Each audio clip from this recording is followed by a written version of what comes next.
Aziz talabalar, bugun sizlar bilan biz kompyuterning dasturiy ta'minoti, ya'ni Windows operatsion sistemasida ishlash mavzusi bilan tanishamiz. Ma'ruzachi Informatsion texnologiya kafedrasi assistenti Urliyev Abdulla. Windows operatsion sistemasi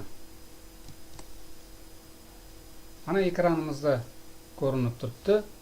U asosiy oyna hisoblanadi Windowsda. Ishchi oynasi, рабочий stoli, kontekst menyulari, mening kompyuterim elementi, korзина, fayl va papkalar va boshqa dasturlarning elementlarini o'z ichiga olgan. Undan tashqari, pusk asosiy menyusi, barcha dastur, amaliy standart dasturiy ta'minotlarni o'z ichiga olgan, kompyuterni sozlash oynalari o'z ichiga olgan. Undan tashqari, uskunalar paneli, ya'ni bu yerda o'sha ishlab turgan dasturlarni o'z ichiga oladi. Undan tashqari, til, ya'ni qaysi tilda biz matn termoqchimiz, vaqt va sanani ko'rsatuvchi elementlarni o'z ichiga olgan.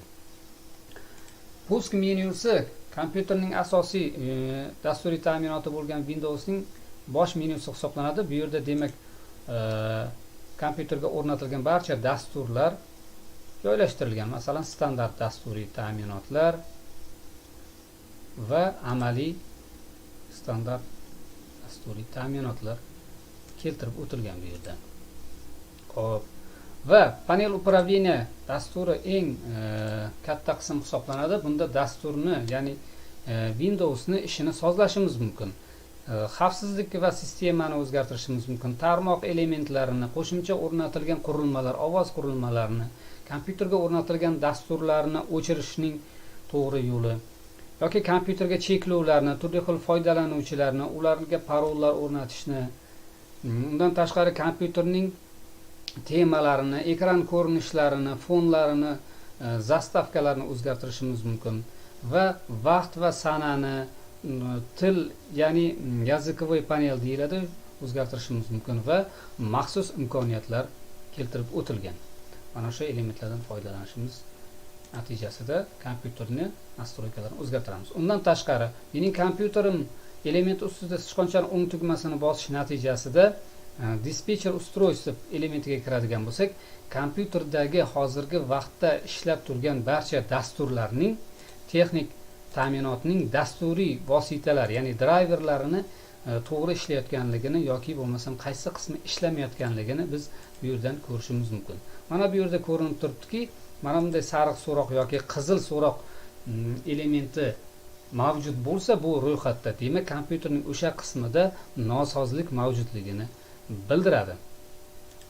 Va bunga o'sha maxsus driverlar o'rnatiladi, xatoliklar to'g'rilanadi. Keyingisi upravleniya qismiga kiradigan bo'lsak, upravleniya qismida kompyuterni demak umuman boshqaruv elementlarini o'zgartirishimiz mumkin.